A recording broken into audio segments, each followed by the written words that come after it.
Captain Avery Johnson had been pushing papers at the supply depot for 3 months when the invasion began. The base commander barely glanced at her when the alarm started screaming. Just another logistics officer scrambling to account for missing inventory while real warriors prepared to fight. Nobody questioned why she kept her flight suit in her locker. Nobody wondered why she disappeared to the flight line every dawn before her shift. And absolutely nobody suspected that the quiet woman who tracked ammunition requisitions had over 200 combat hours flying the deadliest close air support aircraft ever built. But when enemy armor rolled across the Serbian border and NATO's entire defensive line started collapsing, when every fighter pilot was either dead or pinned down, she did something that changed everything. She walked past the officers shouting into radios, climbed into a cockpit that wasn't supposed to exist on that base, and reminded an entire invading army why the A-10 Warthog earned its reputation one thunderous burst at a time. Before we show you what really happened when she lit up that sky, drop a comment telling us where in the world you're watching from and hit subscribe. Because what happened next turned a forgotten logistics captain into the single reason an entire enemy division wished they'd never crossed that border. The coffee in the supply depot's break room tasted like burnt rubber filtered through despair, but Captain Avery Johnson drank it anyway. 0530 hours, and she was already on her second cup, staring at a computer screen that listed munitions expenditure rates with all the excitement of watching paint dry in slow motion. Outside the reinforced windows, Pristina Air Base was coming to life with its usual morning rhythm. Transport aircraft taxiing, maintenance crews shouting over engine noise, the distant crack of small arms, fire from the training ranges echoing across the tarmac. She was 32, which was young for a captain, but ancient for someone who'd spent the last decade in the cockpit of an A-10 Thunderbolt II before a bureaucratic nightmare and a medical review board had temporarily grounded her. Average height, athletic build hidden under a uniform that had spent too many days behind a desk. Dark hair pulled back in a regulation bun that was slightly too tight, giving her a severe look that discouraged casual conversation. Brown eyes that tracked movement with the kind of precision that came from calculating lead angles and threat vectors at 300 knots. The supply depot smelled like diesel fuel, old paper, and the particular kind of frustration that came from managing inventory for an entire NATO forward operating base. Rows of metal shelving stretched back into shadows, stacked with everything from MRES to medical supplies to crates of ammunition that Avery knew by sight, sound, and the way they shifted weight during transport. Lieutenant Marcus Webb, her assistant and the closest thing she had to a friend on this base, walked in carrying a clipboard and wearing his usual expression of mild bewilderment. 24 years old, fresh from officer training, still idealistic enough to believe that proper paperwork could solve most problems. "Captain, we've got a discrepancy in the 30mm ammunition count," he said, setting the clipboard on her desk. "Warehouse says we have 15,000 rounds. The manifest says 12,000. The flight line says they need 20,000. Avery glanced at the numbers without really seeing them. Her attention was fixed on something else, the way the morning light was catching the edge of the flight line visible through the far windows. The way shadows fell across concrete, painted with faded yellow markers that directed aircraft to and from hangars most people on this base didn't even know existed. "Split the difference in requisition, another 10,000 from Ramstein," she said automatically. "Priority shipment. Use the emergency authorization code." Webb blinked. "Ma'am, that code is only for combat situations."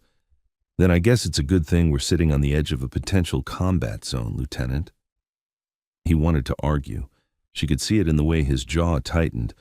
But 3 months of working with her had taught him that Captain Johnson's hunches about military logistics had an uncomfortable tendency to be correct.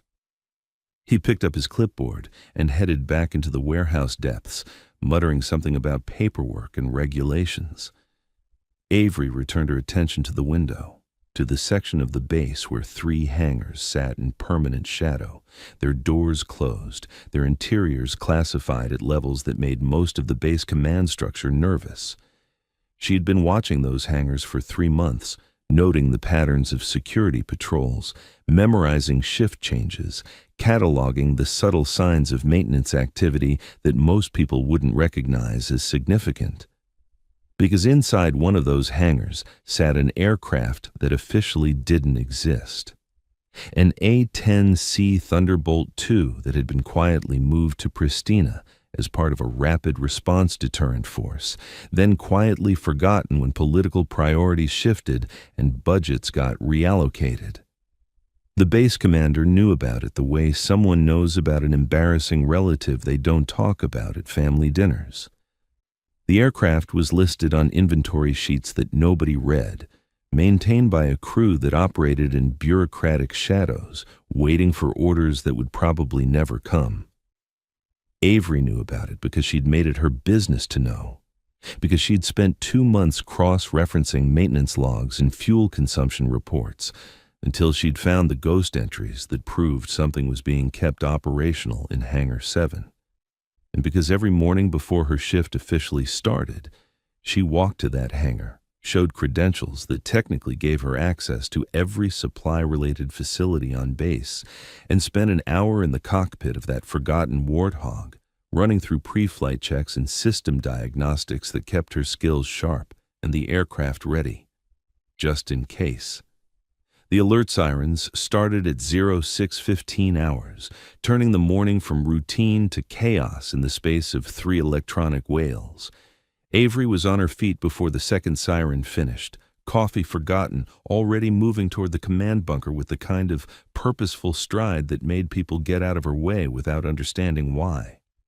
Webb appeared at her shoulder, face pale, eyes wide.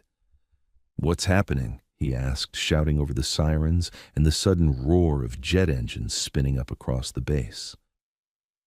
"We're about to find out," Avery replied, but she already had a cold certainty settling in her gut, the kind of certainty that came from understanding how geopolitical tensions worked, how small conflicts escalated into bigger ones, how warnings got ignored until it was too late.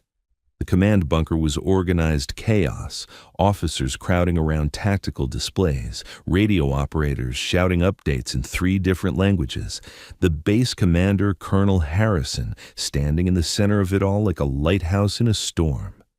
He was 50, gray-haired, competent in the way the career officers were, when they'd spent their entire lives preparing for situations exactly like this one. "Serbian paramilitary forces crossed the border 90 minutes ago," he was saying, voice cutting through the noise like a blade. "Mechanized infantry supported by main battle tanks. Estimate battalion strength, maybe more. They've already overrun 2 border checkpoints and are pushing toward our outer perimeter." Someone asked about air support. Someone else mentioned NATO response protocols and authorization timelines. Harrison's expression said he already knew those answers and didn't like them. "All available air assets are engaged elsewhere or unavailable. Ramstein's scrambling a response package, but they're 2 hours out minimum, maybe 3. He paused, letting that sink in. "We have 30 minutes before hostile armor reaches effective firing range of this base." 30 minutes. Avery did the math instinctively. Response times, deployment options, available assets. It wasn't enough, not even close. The base's ground defenses were substantial, but designed to hold against light infantry, not main battle tanks. Without air support, without time to evacuate, they were looking at casualties that would make headlines and policy changes that would come too late for the people who'd be dead. "What about close air support?" someone asked. "Don't we have anything on site?" Harrison's face tightened. "Nothing operational. The A-10 in Hangar 7 is officially non-deployable. No pilot, no authorization, no... I can fly it." The words came out of Avery's mouth before her brain could fully process what she was saying. Every eye in the bunker turned toward her. This logistics captain who pushed papers and managed inventory, suddenly volunteering for a mission that would make sense only for a qualified CAS pilot. Harrison's expression shifted from surprise to something harder to read. Captain Johnson, with respect, your supply corps. Flying combat missions isn't exactly... I have 200 hours in the A-10C, Avery interrupted, her voice steady despite the adrenaline starting to spike through her system. 3,000 total flight hours, combat deployments in Iraq and Afghanistan. I was flying Warthogs out of Bagram before a medical review board grounded me for sleep apnea. She met his gaze directly. The aircraft in Hangar 7 is operational. I know because I've been maintaining flight readiness on it every morning for 3 months. And right now, it's the only thing standing between this base and an armor column that's going to roll right through our front gate unless someone stops them. The silence in the bunker was absolute. Even the radio chatter seemed to pause as everyone processed what they had just heard. Webb was staring at her like she'd grown a second head. "Ma'am, you never mentioned—" "There was nothing to mention, Lieutenant." Avery's attention was fixed on Harrison, waiting for the decision that would either save lives or condemn them. "Sir, you need that aircraft in the air. I can put it there." Harrison studied her for a long moment, calculating risks and options with the kind of speed that came from decades of military decision-making. Finally, he turned to his operations officer.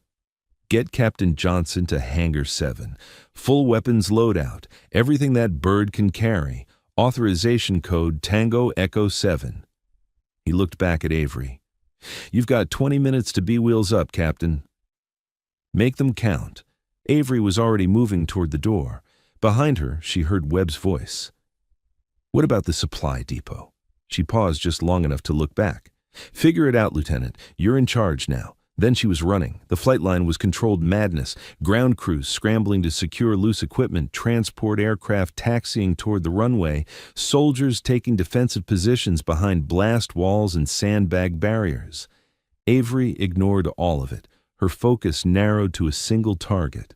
Hangar 7, sitting in its usual shadows, its doors still closed. The security checkpoint barely slowed her down. She flashed credentials, barked authorization codes, and the guard stepped aside with expressions that suggested they'd just witnessed something they didn't fully understand, but were smart enough not to question. The hangar doors were already opening by the time she reached them, grinding apart on hydraulics that protested the sudden urgency. Inside, emergency lights cast everything in harsh, white illumination that turned shadows into knife edges. And there it sat. The A-10C Thunderbolt II, Warthog, tank killer, the ugliest aircraft ever built, and the most beautiful thing Avery had seen in 3 months.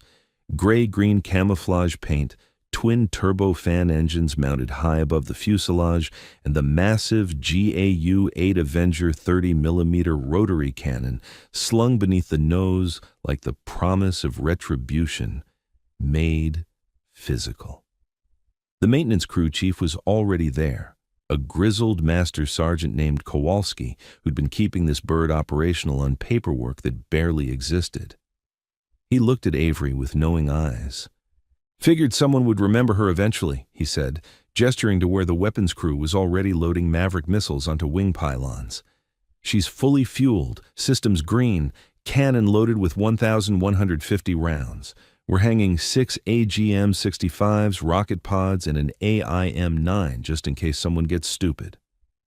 "How long?" Avery asked, already walking toward the aircraft, her hands reaching for the flight suit that Kowalski's crew had apparently already retrieved from her locker. 12 minutes for full combat load. You'll be cutting it close." "Story of my life, Sergeant." She stripped down to her base layer and climbed into the flight suit with motions that came from muscle memory carved deep by repetition. Nomex fabric that smelled like jet fuel and old sweat, harness straps that settled into familiar grooves across her shoulders, helmet that fit like it had been molded specifically for her head because it had been, back when she was still officially a pilot instead of a logistics officer managing spreadsheets. By the time she finished her pre-flight walk-around, the weapons crew was securing the last Maverick. Kowalski met her at the ladder to the cockpit. "You remember how to fly this thing, Captain?" Avery's smile was thin and sharp. "Like riding a bike, Sergeant, just faster and with more explosions." She climbed into the cockpit and everything else fell away. The chaos outside, the impossible timeline, the career she'd probably just ended by volunteering for an unauthorized combat mission, none of it mattered anymore. All that mattered was the aircraft, the mission, and the calculations already running through her head about approach vectors and target acquisition parameters. The A-10's cockpit was cramped, utilitarian, built around a single purpose: getting ordnance onto targets and bringing the pilot home alive. Avery's hands moved through the startup sequence with the kind of automatic precision that came from doing something hundreds of times. Battery switches, fuel pumps, engine start for the left turbofan, then the right. The whole aircraft shuddered as the engine spooled up, that distinctive high-pitched whine building into a steady roar. Systems came online one by one, amber lights transitioning to green as hydraulics pressurized, avionics initialized, weapon systems ran through self-checks. The helmet-mounted display flickered to life, overlaying targeting information across her field of vision in soft green light. Radio chatter filled her headset. Ground control coordinating the defensive perimeter, lookouts calling out enemy positions, the rising note of panic as armor got closer. She switched to the command frequency. "Tower, this is Hog 1-1, requesting immediate takeoff clearance." Brief silence, then Harrison's voice. "Hog 1-1, you are clear for immediate departure. All other traffic is diverted. You have the entire runway." "Copy that, Tower." Hog 1-1 rolling. The tow vehicle pulled the A-10 out of the hangar into morning light that seemed too bright, too normal for what was about to happen. Avery felt the familiar weight of the aircraft around her, 30,000 pounds of aircraft, fuel, and ordnance designed for one specific job: killing tanks. She released the brakes and pushed the throttles forward. The Warthog accelerated with deceptive slowness, gaining speed like a freight train building momentum. The runway stretched ahead, and Avery's world narrowed to airspeed indicators and angle of attack gauges. 80 knots, 100, 120, rotation speed.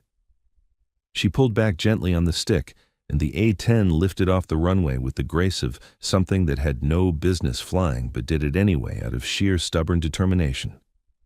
Landing gear retracted with solid thuds, flaps came up, and she was climbing into a sky that was about to become very crowded. "Tower, Hog 1-1 is airborne. Request target vectors." "Hog 1-1, stand by for target handoff to combat control." A new voice cut into her headset, crisp, professional, carrying the controlled urgency of someone managing a deteriorating tactical situation. "Hog 1-1, this is combat control. We have multiple armor contacts bearing 045 degrees from your position, range 12 kilometers. Mechanized infantry and BTR-ATs, at least 8 T-72 main battle tanks, estimate company strength advancing on base perimeter. Air Defense reported a ZSU 23-4 self-propelled anti-aircraft guns, location unknown. You're cleared hot on all hostile targets. Rules of engagement, weapons free." Avery's finger found the weapon selector switch. Her thumb hovered over the master arm. "Combat control, confirm you are giving me weapons-free authorization. This is not a drill." "Hog 1-1, that is affirmative. Hostile armor is danger close to friendly positions. You are authorized to engage with all available ordnance." "Copy. Hog 1-1 is rolling in hot." She banked the A-10 into a hard right turn, pulling the aircraft around until her nose pointed toward the coordinates combat control had provided. Through the cockpit glass, she could see smoke rising from the border area. Burning buildings, vehicle fires, the visual signature of an invasion force that had been meeting light resistance and moving with confidence. That confidence was about to become a liability. Avery descended to 8,000 feet, eyes scanning the ground, correlating what she saw with the tactical display feeding her real-time updates. And there they were, a column of armored vehicles moving in tactical formation across open terrain, clearly visible against the pale ground. 8 T-72 tanks spaced at proper intervals, surrounded by BTR-80 armored personnel carriers, advancing with the kind of measured pace that suggested they expected minimal opposition. They were wrong. She armed the first AGM-65 Maverick missile, letting the seeker head scan for targets. The missile's infrared sensor found hot engine signatures almost immediately. Tanks were easy to spot when their power plants were running full throttle. She locked onto the lead T-72, waited for solid tone, then squeezed the trigger. Rifle 1. The Maverick dropped from the wing pylon, rocket motor igniting with a bright flare as it accelerated toward its target. Avery didn't watch it impact. She was already acquiring the second tank, locking the next Maverick, firing again. Rifle 2. The first missile hit with devastating precision, striking the lead T-72's turret and detonating with the kind of explosion that turned 40 tons of Soviet armor into scrap metal and smoke. The second impact came 3 seconds later, another tank erupting into flames as its ammunition cooked off in a secondary explosion that lit up the morning like a miniature sun. Chaos erupted in the enemy formation. BTRS broke formation, searching for cover that didn't exist on open ground. The remaining T-72s tried to disperse, but they were reacting to a threat they couldn't see, couldn't target, couldn't fight. Avery fired her third and fourth Mavericks in quick succession, watching through her targeting pod as 2 more tanks died in fireballs of their own making. The enemy column was completely disrupted now, vehicles scattering in panic, commanders probably screaming into radios about air attack and demanding their own air cover. But the sky belonged to the Warthog. She came around for her gun run, descending to 5,000 feet, nose dropping into the shallow dive that positioned the GAU-8 cannon for optimal engagement. The targeting reticle settled over a cluster of BTRS that had stopped to deploy infantry. Hog 1-1 is in hot with gun. Her finger found the trigger. She squeezed. The GAU-8 Avenger spoke with the voice of God deciding someone had made bad decisions. A sound like the universe tearing itself apart as the 7-barrel rotary cannon spat 30mm depleted uranium rounds at 3,900 rounds per minute. Each projectile was designed to penetrate armor, and at this range, BTR-80s might as well have been made of cardboard. The first BTR came apart like it had been hit by a giant hammer, armor plating shredding under the impact of rounds that turned metal into Swiss cheese and everything inside into casualties. Avery walked the cannon fire across 2 more vehicles, watching through her HUD as the iconic nose vibration of the firing cannon made the entire aircraft shudder. She pulled up, climbing away from the kill zone, already scanning for the next target. Behind her, the enemy column was no longer advancing. It was dying. 5 tanks destroyed, 4 BTRS wrecked, infantry scattered and taking cover wherever they could find it. But she wasn't done. Combat control, Hog 1-1. First wave is neutralized. Do you have additional targets? Hog 1-1, affirmative. Second wave of armor has been identified 3 kilometers behind your current targets. Estimate 6 additional tanks, multiple support vehicles. Also be advised, ZSU-23-4 is active in your vicinity. Recommend extreme caution. The warning came a half-second too late. Avery's threat receiver screamed, radar warning symbol lighting up her display with the unmistakable signature of a ZSU-23-4 Shilka, a Soviet self-propelled anti-aircraft gun with 4 rapid-fire cannons designed specifically to kill low-flying aircraft.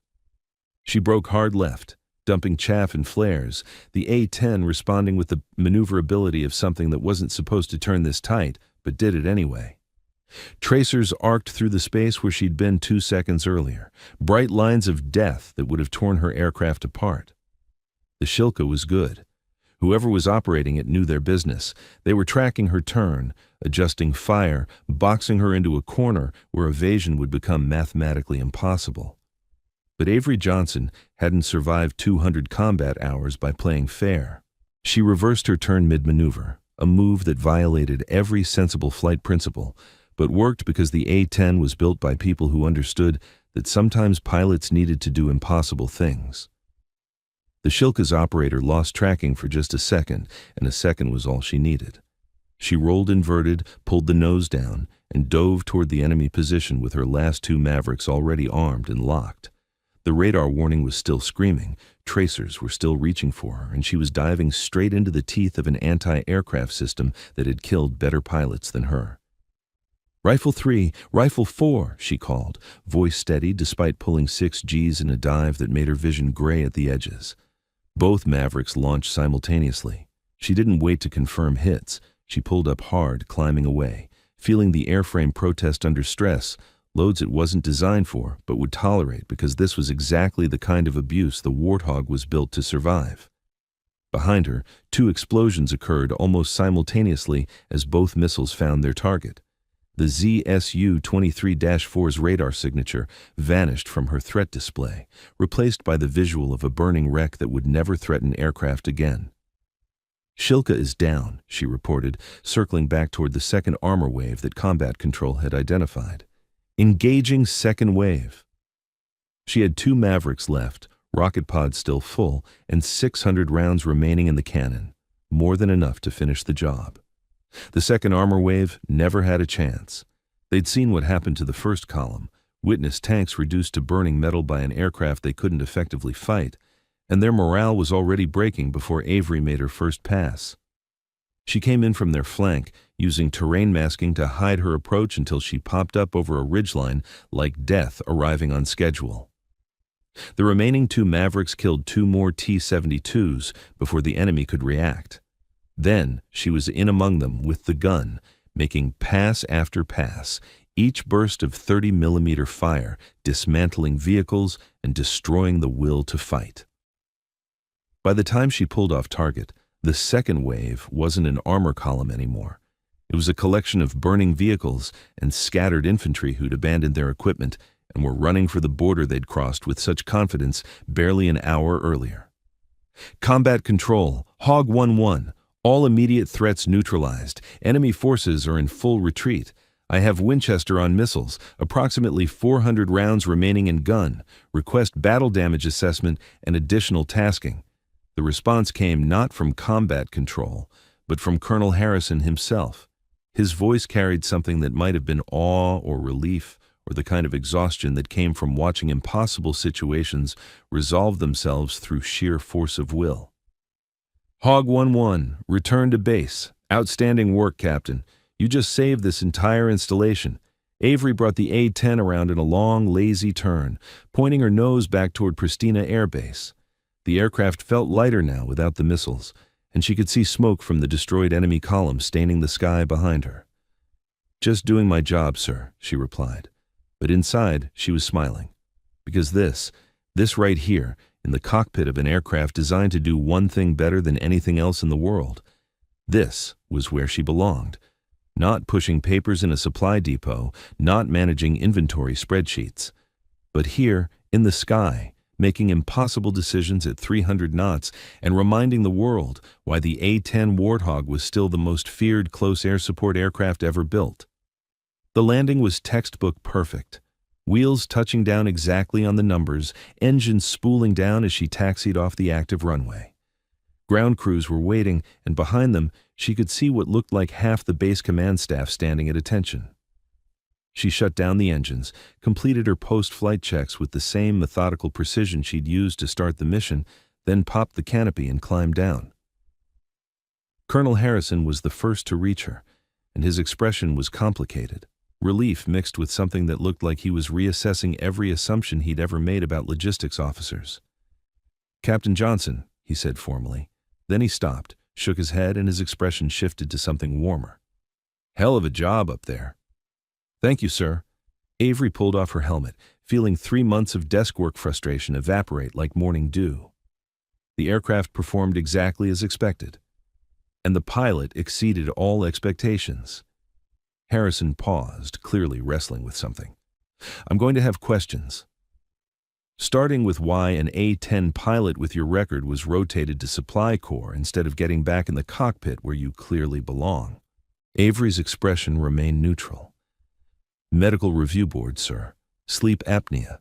They grounded me pending further evaluation. The paperwork got delayed. The paperwork, Harrison repeated slowly, got delayed. For 3 months, sir. I submitted all required documentation, kept myself flight current, maintained aircraft readiness on the only operational Warthog we had, purely as a precautionary measure, of course. Harrison's mouth twitched in something that might have been a smile trying not to show itself in public. Of course, purely precautionary. He pulled out his radio. "Get me personnel command, priority 1. I need Captain Johnson's medical review board results expedited and her flight status reactivated immediately. Authorization comes from me, personally." Behind him, Webb was staring at Avery like she was a completely different person than the captain who'd been managing ammunition inventory an hour earlier. "Ma'am, I have so many questions." "Later, Lieutenant," Avery replied, but she was smiling now, really smiling, for the first time in months. "Right now, I believe Master Sergeant Kowalski and I need to discuss maintenance schedules for that aircraft, because something tells me she's going to be flying a lot more missions in the near future." The debriefing took 3 hours. Avery walked the command staff through every decision, every shot, every tactical consideration that had turned an impossible situation into a decisive victory. The battle damage assessment confirmed 13 destroyed tanks, 11 destroyed armored personnel carriers, 1 destroyed anti-aircraft system, and enemy casualties estimated in the hundreds. The invasion had been stopped cold. Serbian paramilitary forces had withdrawn across the border and weren't showing any signs of trying again. NATO reinforcements were arriving, but they weren't needed anymore. 1 pilot, 1 aircraft, 1 perfect execution of close air support doctrine had accomplished what an entire defense strategy was supposed to achieve. When the formal questions ended and the officers filed out, Harrison gestured for Avery to stay behind. He closed the door, poured 2 glasses of whiskey that were definitely not regulation, but absolutely appropriate, and handed her one. "Off the record," he said quietly, "how long have you been planning this?" Avery considered the question, took a sip of whiskey that burned exactly right. "I wasn't planning anything, sir. I just wanted to be ready if the opportunity came. Turned out it did. The opportunity came because you made sure it would. Keeping that aircraft operational, maintaining your flight currency, positioning yourself to volunteer when the moment arrived." He studied her over his glass. "That's not luck, Captain. That's preparation, meeting opportunity. Someone once told me the only difference between being lucky and being good is that luck runs out eventually." Harrison laughed, a short bark of sound that held genuine appreciation. "Your medical review board clearance came through 20 minutes ago. Fully cleared for flight status, all restrictions lifted. Apparently, someone at medical command saw footage of your mission and decided sleep apnea wasn't really relevant for a pilot who just stopped an invasion." "Funny how that works," Avery said dryly. "I'm reassigning you effective immediately. Advanced Tactical Air Control Squadron, full flight duty, with a recommendation for commendation and immediate promotion consideration." He paused. "Unless you'd prefer to go back to Supply Corps." "I'm sure Lieutenant Webb would appreciate the help with ammunition inventory." Avery's smile was sharp enough to cut glass. "I think Lieutenant Webb will manage just fine without me, sir. He's more capable than he knows." "Then welcome back to where you belong, Captain." Harrison raised his glass. "To preparation, opportunity, and knowing when to break the rules for the right reasons." They drank to that. The story of what happened at Pristina Air Base spread through military channels with the speed of really good gossip that happened to also be completely true. Captain Avery Johnson became something of a legend, the logistics officer who turned out to be one of the deadliest close air support pilots in NATO, the quiet professional who'd been hiding in plain sight until the moment came to remind everyone why the A-10 Warthog would never be truly obsolete. Lieutenant Webb took over the supply depot and ran it with efficiency that surprised everyone, including himself. He kept a photo on his desk. Captain Johnson in her flight suit, standing next to the A-10 that saved the base, looking exactly like what she'd always been underneath the spreadsheets and inventory reports. Master Sergeant Kowalski and his crew maintained that Warthog with religious devotion, knowing they'd kept something important alive during the dark months when nobody was paying attention. Sometimes the most critical maintenance isn't on the aircraft. It's making sure the right pilot can find their way back to the cockpit when it matters most.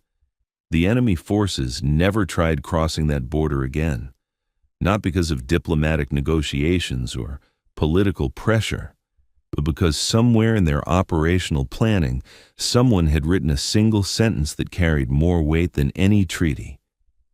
Be advised, NATO has a TENS operational in theater, with pilots cleared for immediate combat deployment.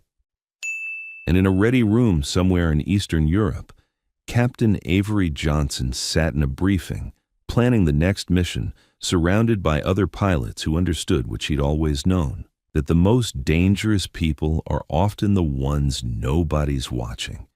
And the most important skills are the ones you maintain even when nobody thinks you'll ever need them again. Because wars don't wait for paperwork to clear. Invasions don't care about organizational charts. And sometimes the person who saves everything is the one everybody thought was just pushing papers and managing inventory. The wolf doesn't announce itself to the sheep, but when the sheep are in danger, it's nice to know there's a wolf on your side. Thank you for watching. Subscribe to hear more powerful stories of brave women in uniform.